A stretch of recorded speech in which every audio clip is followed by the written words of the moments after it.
I'm Bruce Farr, Farrview South Farm here in northern New Hampshire, Devon breeder, Board of Directors of the Milking Devon Association. I'm proud to be involved in this filming activity to document some of the wonderful things that are going on within the breed and encouraging more people to be aware of what the Milking Devon can do on their farm operation. I've been on the Board of Directors now, give or take 20 years. Started with Farr pair Devon calves back in 1974. Wanted a pair of oxen and had seen a pair of Devons out of Connecticut as a kid and had a fancy to it. 20 years went by, give or take, and had a daughter, had an interest in cattle. So we put on Devon cattle, raised them for 4-H, oxen and steers, and then used it as part of the farm. We produce hay here for the horse market, and Devons fit in perfectly for poor quality feed. There's no market for it all in Rockingham County, so we put the poor quality feed through the Devons, and it balanced out the farming overall. I think that as all members of the Devon Association, I have a passion for the historical breed, the attributes of the animals in New England, the hardiness, the lack of the vet bills, the utilization of feed, and the economics of it all make sense to me. And the romance is a nice extra touch, and so I've stayed with it. In terms of the benefit, both my son and daughter raised on the farm, and there's no better way to raise kids. You could spend your money elsewhere, but quite frankly, the experience they learned on the farm are irreplaceable.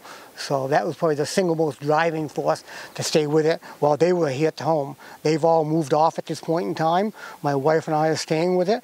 Again, simply we like the lifestyle, and economically it fits the balance. I'm a full-time school principal on the side, and the farm balances that part of my life. Unique to the Devon breed, John, compared to perhaps any of the dairy breeds, the straight line beef breeds, the American Milking Devon is a triple purpose breed. As you said, we value milk production, beef, and the value of oxen.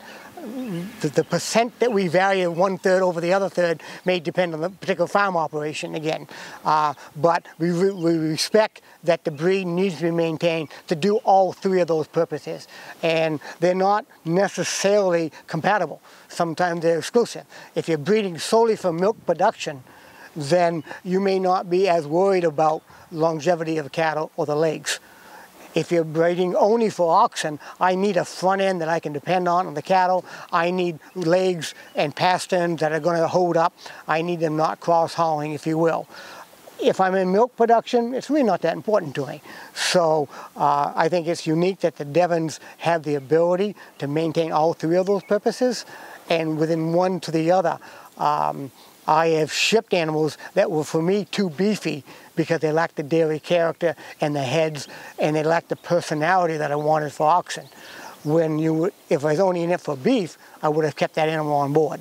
Sure, till it matured for a full beef carcass. Full beef carcass, that's right. So I'm going to sacrifice a little bit of that beef characteristic.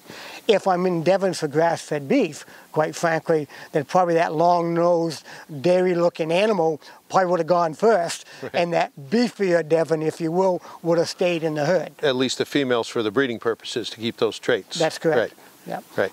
So I think the fact that within the association we have that constant conversations about what each of us are looking for is different than other associations. And when we start talking about bulls and who looks at a good bull or bad, it kind of immediately pops out the biases of the person talking, if you will. Exactly. Ray Clark and I, we spent some time last summer before I went down to Virginia to do some judging, and I kept faulting his cattle because they were not upstanding enough and weren't tall enough to me.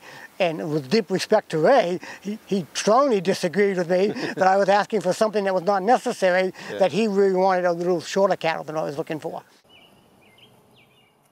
Bruce, let's talk for a minute about the difference between, I guess, bulls, as you will, and castrated steers and oxen, and how they grow and what the different characteristics are. We talked about a bull that we looked at here a few minutes ago that was a little slow to mature, but now he's a mature animal, as opposed to if you had castrated that animal at 6 or 8 months and and let them grow into a steer. So your thoughts on that and your experiences with that? One, I'm going to plug Drew Conway's book on oxen and recommend anybody interested in learning more about oxen to pick up Drew Conway's book. Well done. He's got 2 different editions. I think right. One's still in print. In terms of growth cycle, if you cut a steer, castrate a steer, you're going to get more muscling quicker. You're going to get the animal filling out. And obviously, if you're looking for oxen, that's the benefit to do that. In terms of speed of growth, some of that, in my personal opinion, depends on the lineage. The Devons here in my program, I'll tell you, for the first 2 years, you don't think they're gaining. When they're on the mothers, they gain pretty well, and they kind of plateau year number 2. Year number 3, I'm kind of wondering why I'm not shipping them. But as I was joking earlier out in the field, but you turn your back on year 4, and suddenly those animals have fleshed right out, they muscled out, they jumped up in height, and they get my attention. That is a very slow rate of growth compared to commercial beef. Of course, and that's one of the things why Devons fell out of favor when production ag came into play after World War II. We have the same, very similar experiences, you know, as animals grow. They're slower at stages, and then all of a sudden they do mature, but certainly not like if you're into beef, what you can do with a feedlot situation. You're not doing a feedlot, but again, well, my handful of grain is a far cry from 30 pounds a day of grain. Right. The pasture that they're on is a far cry from prime pasture. So the input and feed conversion is very different. Yeah. So anything else on the growth and the maturity, and why most times a mature ox is going to be much bigger than your breeding bull, for instance? I'll let other people address the biology of that, but again, once you've castrated them, that much like a eunuch, if you will, that animal is going to bulk up and be sure larger than a breeding animal. So let's talk oxen for a little bit, Bruce. You've had as much experience as most people with that, or maybe more. Maybe talk about oxen, how you've trained them, what your experiences are with young steers, your kids' experience, and so on. Let's spend a few minutes on oxen. Not that I'm biased, John, but we started out with Simmental crosses at one time. As I said, I had my own pair of Devons. I'm sorry. And then when my daughter came along, money was tight, and we talked, and we bought something cheap because raising a family, and so we bought a couple of Simmental crosses and tried to train them. Limited experience how to train cattle for oxen, not for dairy purposes. And then we went a pair of Ashers, because I grew up with Ashers. Yeah. And if you remember the Asher breed, they've got a personality unto their own that would keep anybody busy. And that was enough of that pair. And then we said, okay, I like Devons. I had Devons. Let's go pay the money necessary to put on a pair of Devons. If we're going to do it, let's get a pair of quick, smart animals. And so my daughter, when you sat 4H5, right? Yeah. So I guess 6 years old, she had her first pair of Devons came on. Clearly, Devons are the breed of cattle to have for oxen. Historically, hardy keepers, limited facilities necessary, limited amount of grain compared to those Simmentals, for God's sake, and willing to be worked. That being said, they're smarter than you are most of the time. That's right. And so they're absolutely unforgiving. If you teach them a habit, they are going to remember that habit, and you're going to spend all your time reteaching them. If, on the other hand, you teach them the habit that you want, you can depend on. We were across the street a few minutes ago with a 5-year-old pair that I've not finished on getting handy yet, but they've been in yoke as calves maybe a dozen times. I'm ashamed to admit. Just life has been busy. And yet they still will hard G, back up, come forward. They remember forever. They will remember forever. They know what I want. Whether or not I can get it out of them right now because they've not been working is a different issue. And so when my daughter happens to be in Devon, when Devon worked her steers, she found them very easy to remember. They knew what she wanted, they knew what they were supposed to do, and they were quick steppers. They would step right up. Both my daughter and I tend to speak real fast, we tend to move pretty fast, and we're not interested in a slow, pokey team. Right. So they fit our personality. I think Devons, as oxen, make a very, very good team if you're looking for something that's going to be with you for a lot of years. You're looking for something that's hardy, looking for something that can be extremely handy. They may not be the pair for you that if you're not self-aware of what you're teaching with them, right, because they remember. People have used single oxen. Have you ever experienced that? The one ox across the street that I'm a bit partial toward, he works single. He probably will stay this winter. I like the animal. I like his style. His off one is nothing to get too excited about temperament-wise. And I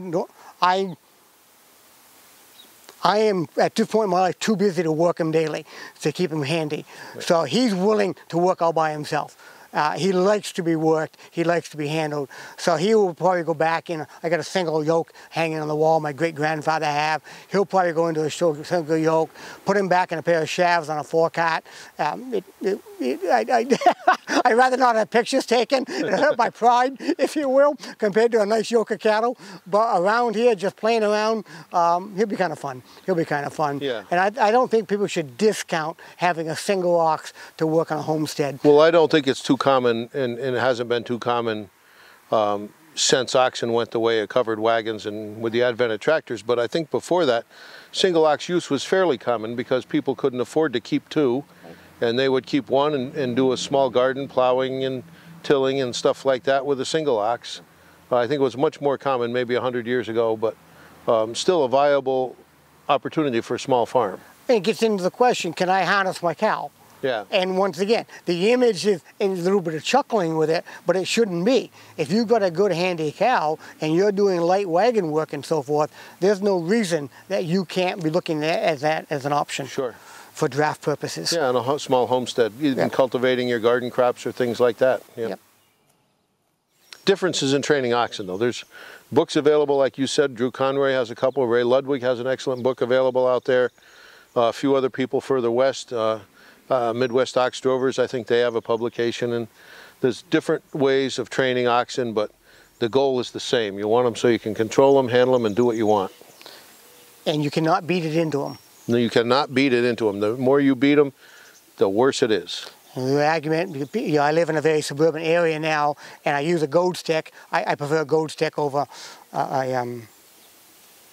lash. Lash, thank you. That's simply what I grew up with, if you will, but they'll see that and think I'm beating on my cattle. Yeah. Well, I will get their attention, that's my job. That's all it is. It's just a tap here or there. It's not a hit, it's not a strike. It's just a tap to get their attention. And if I beat them enough to cause them to be scared, to cause them injury, I've lost control of them. They won't learn. They'll never do anything for you. Right. That's right. Let's talk next, Bruce, for a little bit about breeding, and breeding in the regard of artificial insemination or keeping a live bull. Pros and cons maybe of each. You just commented that we were out in the pasture a few moments ago with a couple of your bulls, and they're nice and quiet, as are the bulls on our place, which speaks to the amount of time spent with them, training, handling, and so forth. Whereas I've been in other pastures where the bull is looking to maybe have a go with you, and you know, you don't want to. You don't want to get too close to an animal like that. So there's pros and cons of keeping a bull. There's pros and cons of AI. So maybe your thoughts on all of that. Yeah, John, I've done both. And talk a live bull for a second. I think it has a couple significant advantages for my operation. If I've got a live bull here, I know his personality, I know his growth, I know his physical characteristics. He's right in front of me, compared to on a piece of paper or a picture from somebody else. That's an advantage. Second, I work off the farm full time, and to catch a heat cycle in a timely manner, I can miss that. Bulls out there working full time, I'm not. Yeah. So if that animal can be bred, that bull's gonna breed it. When I'm AI, I might catch it, I might not, and I could lose 2 or 3 months. I don't want a calf in the winter, so if I lose 2 or 3 months, I actually lose a whole year. So that's an advantage of having a live bull. The downside. The old argument is never trust a bad bull, but you definitely don't want to trust a good bull. Bulls can, any cow can be dangerous. They are horned, they are 1,200 pounds, 1,800 pounds, and I'm not. A bull can be particularly dangerous, turn your back on them, and it can go south fast.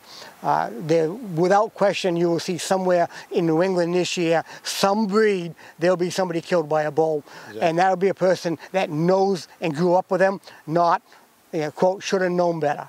I had a bull a couple of years ago. I would trust him. My daughter was 8 or 9 years old. Family pet, no question about it.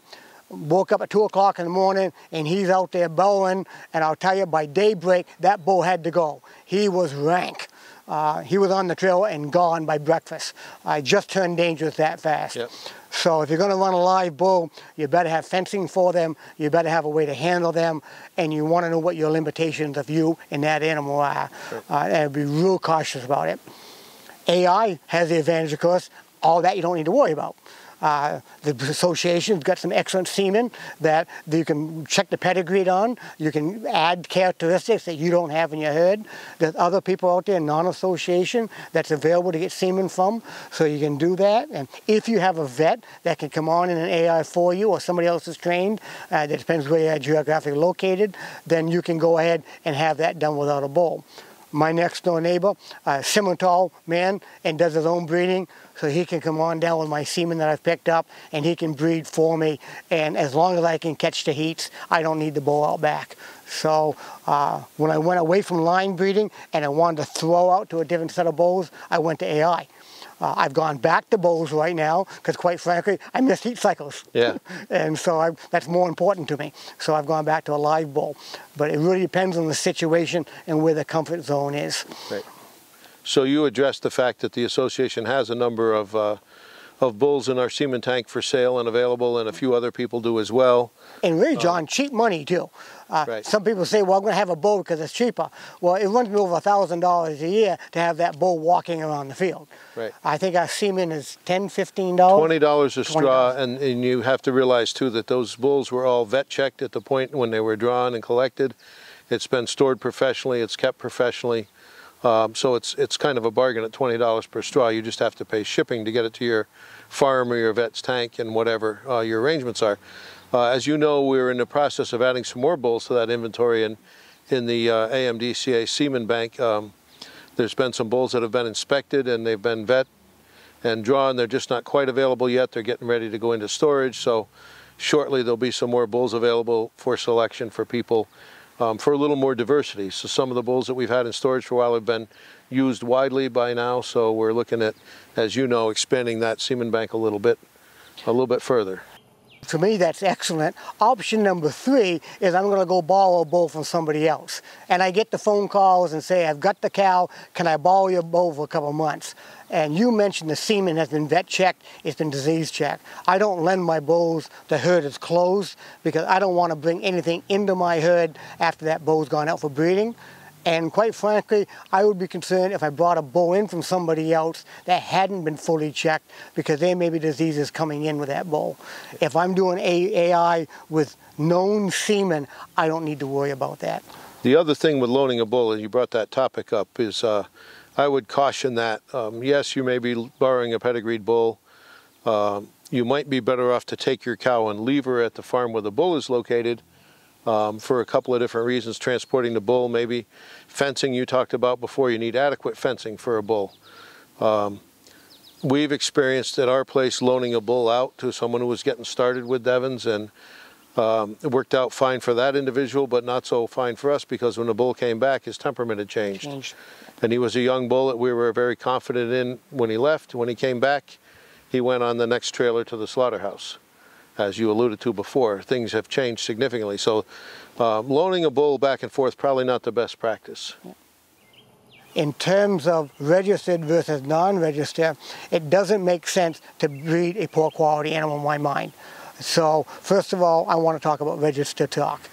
Yes, it costs more initially, but like anything else, poor quality may be cheaper today, but not tomorrow. You need something that's going to be able to be in the herd, to breed back well, and give you the traits you're looking for. There's an animal in the backfield. Most of my animals I put out of the breed program at 20 years old, and I'm not interested in something going in for just a year or two. So I want that long-term life to it. In terms of what I'm looking for, again, within the Devons, you've got that triple purpose: milk production, beef production, oxen. As I say, I lean more towards oxen, so I want a tall animal, I want a leggier animal, I want something with good solid conformation on the legs, and I value that more than others, if you will, because I'm not after that milk aspect of it. For me, I think as you're going to get into breeding, once again, you need to identify what niche am I looking to go after, and then what are those characteristics that I need for that niche. So it is so important that we have registered cattle, we know what their parentage is, and we know what their characteristics are as we go forward, whether or not we're selling breed animals or we're just improving the breed.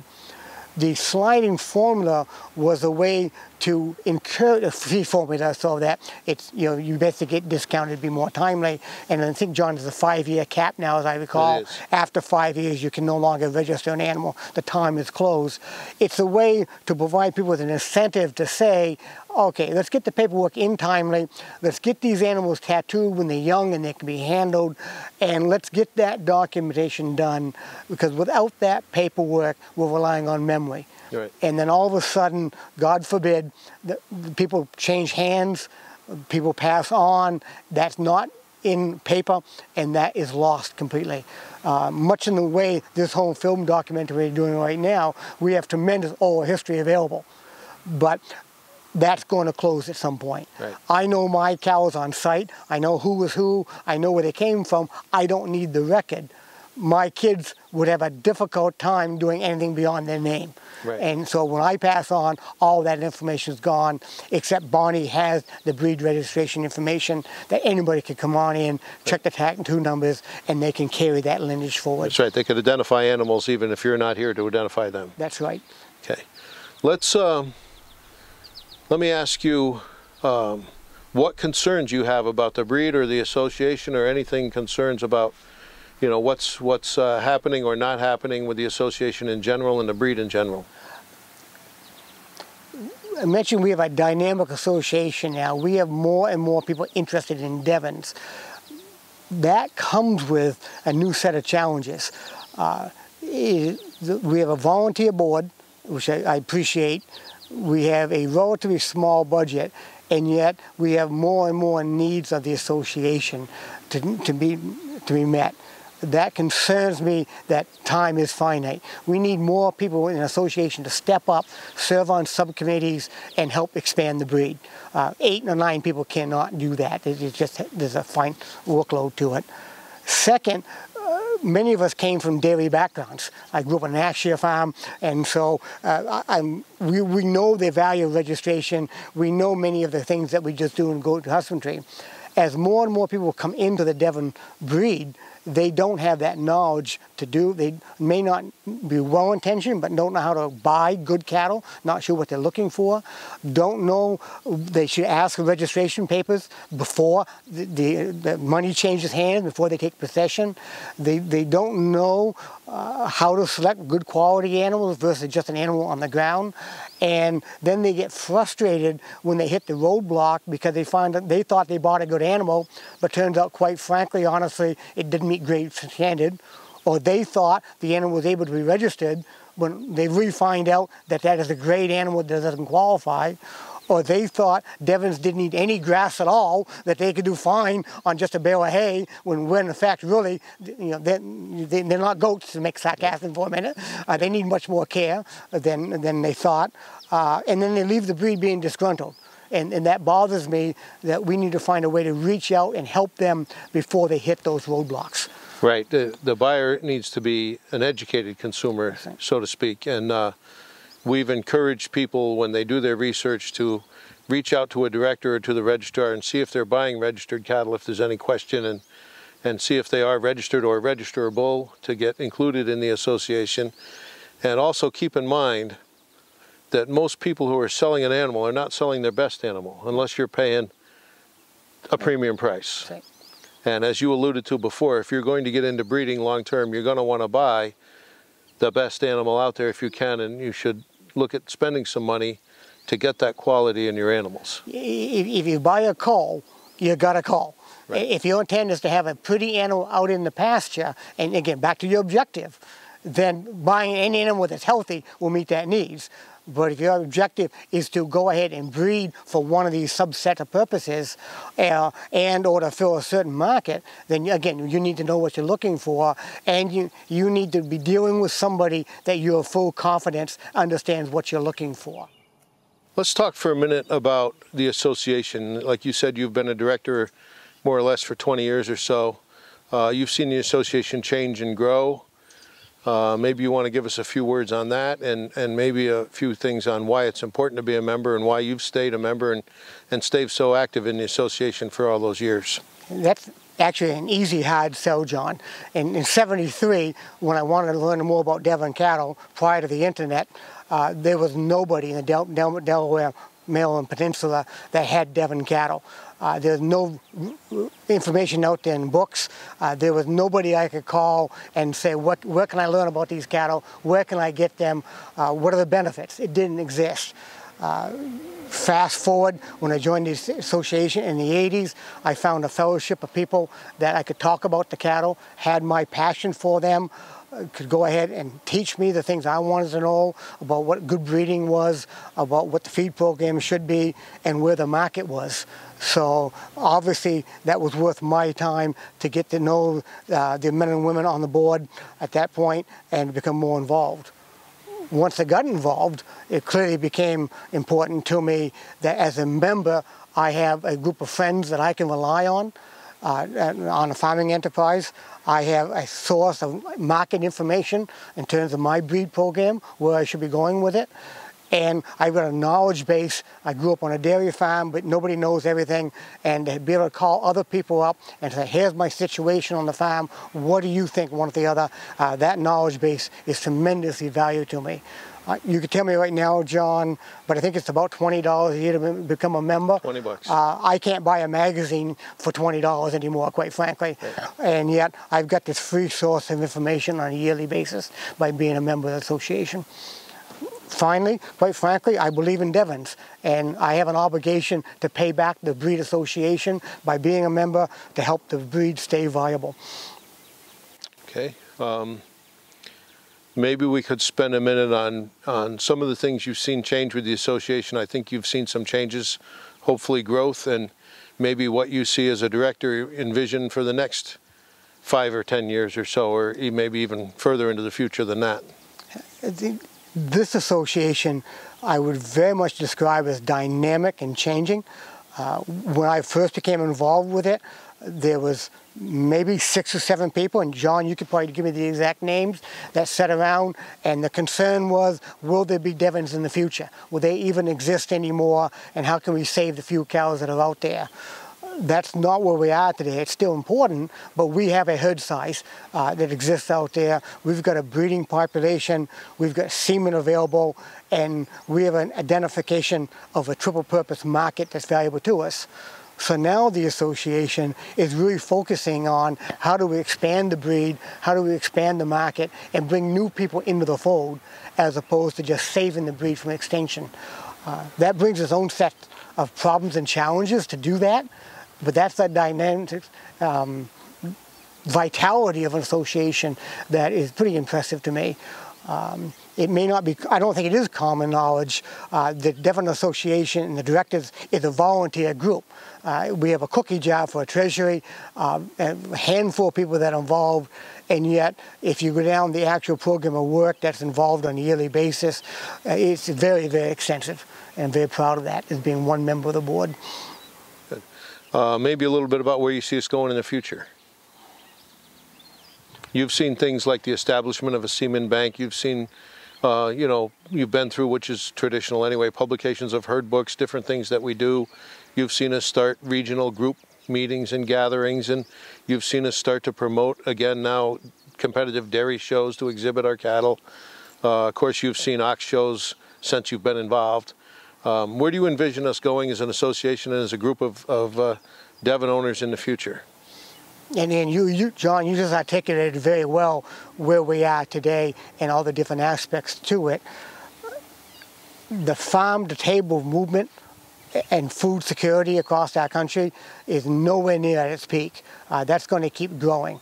With that, I think the association can grow and make a stronger link to the consumer, not just the producer.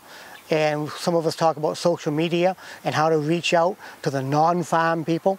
I guess we're half or 1% of the American population directly related to farming now. And obviously when I was a kid, it was 8 to 9% in the country. So outreaching to the population, not necessarily raising cattle, but appreciate the beef is where we need to go next. So you touched a little bit on niche markets and feeding people with Devons. You want to elaborate on that a little bit, where the possibilities are and what you see as a potential for people who are in Devons on a smaller scale or intend to get into Devons at some scale, where they would maybe want to focus their efforts, or where they could maybe make a few dollars to offset the costs of owning and keeping the animals? I think if you, a school teacher by trade, John, so if you came in class and let me do a 10-minute lesson on niche marketing, I think it's absolutely fascinating to talk to the Devon people across the country and see where they are, both in terms of their life cycle and where they are geographically, and find out what niche they're in. Obviously, you and Bonnie are doing direct sales to people with the beef population down in Connecticut. I'm still doing a fair amount of oxen sales here in town, with the Yankee Teamster circuit and the 4-H circuit. We've got cheese making out there being done by people that have the niche market for Devon cheese. We've got people that simply want a backyard animal so the kids can raise, which it may not be a commercial rig, but they want 1 or 2 cows around. So, not quite answering your question, I think the Devons provide a number of different markets, niche market, meat production, oxen, milk production, family milk cow for lifestyle, that can all fit in depending where you are. Yeah. And where I am in Rockingham County, Northwood, the hay market is very, very good. So again, for my Devons here, grass-fed beef is not particularly profitable for me. However, feeding my poor quality hay to Devons makes total sense to me. If I was down in Connecticut able to do retail meat at a higher margin rate, then I would not be feeding that hay to that market, to horses. I'd be putting it through Devons. Yeah, and you'd probably have more of them. I'd be moving right back again. And if I was in northern Vermont and I wanted to simply have something for the kids to have in the backyard to do 4-H and help them grow and to find young people, I might look at Devons for that. Yeah. In New Hampshire, we have a course called New Hampshire History, required in 4th graders. Part of New Hampshire history is a component on colonial America and agriculture in the state. Nice. I have done lessons with my FFA kids going down, using the Devon cattle, bringing the Devon cattle in, and say, let's start here with the Mayflower and talk about the Pilgrims bringing over Devon cattle, what the beef meant to people coming into the hardscrab and New England farms, both in terms of a protein source and in terms of draft power. Getting into that history aspect of Devons, how it fit coming through New England and New Hampshire soils, going from there into the economics of the fact that it's a rare breed. It fell out of favor due to the specialization of dairy animals or beef. And the Yankee farmers, because they were so hardy, kept the Devons alive and still growing, even though commercial farms went to Holsteins or Herefords and on it goes. And then the resurgence of the Devon Breed Association is an example of rare breeds becoming back economically viable again. So those would be the pieces I would talk about. If I then went away from 4th grade back into high school kids, I want to start talking about food to farm, A2 milk, omega-3s, and healthy eating. And dairy and beef is part of the healthy diet. And how the Devons fit right into that perfectly, into that like discussion. A hand in a glove, right? Yep.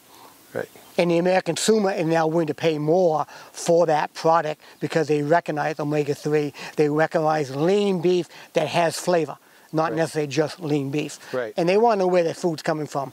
There was a time, if you go back 20 years ago, people would drive by, they saw the cows out here, and they had one reaction to it. Now they're interested in buying my cow because they know what that lifestyle of that cow is compared perhaps coming from a slaughterhouse from out west. Yeah, a tagline that I stole from a retailer in New York City years ago, an educated consumer is our best customer. Yep. And we find that so true. People are not so concerned about the price if they're educated about the quality and the inputs into their food source. And And as you said earlier, you don't need to vet a Devon every day. You don't need to have all the inputs. You don't need to have all the shots and everything else. So they fit into that niche fairly well. Behind me is a typical New England pasture that's more weeds than grass right now. My animals are out 12 months a year without shelter, except for calving season and bringing into it. And my vet bills are almost negligible, even though when I had a herd of 35 cows. So I think there's no reason to believe that anywhere through the deep south, through the northwest, that the Devons will still represent that hardiness that we used with the pioneers.